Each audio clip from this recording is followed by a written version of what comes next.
But yeah, you brought up the whole blowing out the location. Yeah. You mentioned the guys that do a lot too many approaches too soon, too rapidly.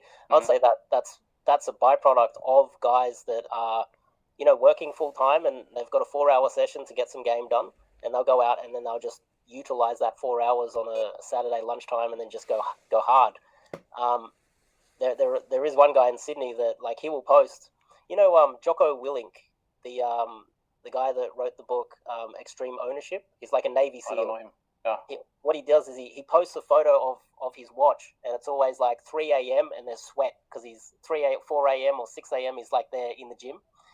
This guy, he will post he's got a counter, and it'll be like 30 approaches, and he'll post the amount of approaches, like he just spams it up. Yeah. Um, the the other problem, you mentioned the guy that did 60 something approaches and got two numbers, and Yeah. he did it within a short period of time.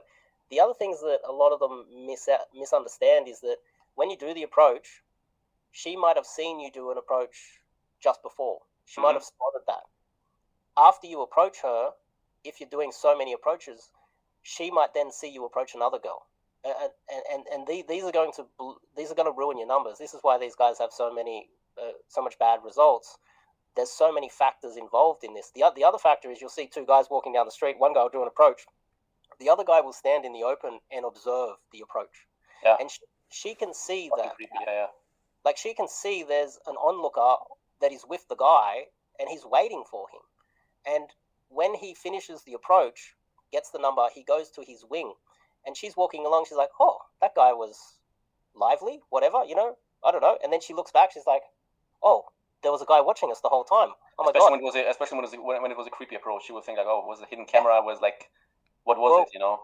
what's the extreme of that? She might think, let's just say you did it in some other country, like even in Sydney, girls will get scared of that. They'll be go, "Oh, so that's the guy that has the gaffer tape and throws me in the back seat of the car, like that, the boot." Like they get scared. They're like, "Oh my god, that's the guy that steals my phone. That the guy that spoke to me is the nice one, and the other guy steals my bag or robs me or murders me."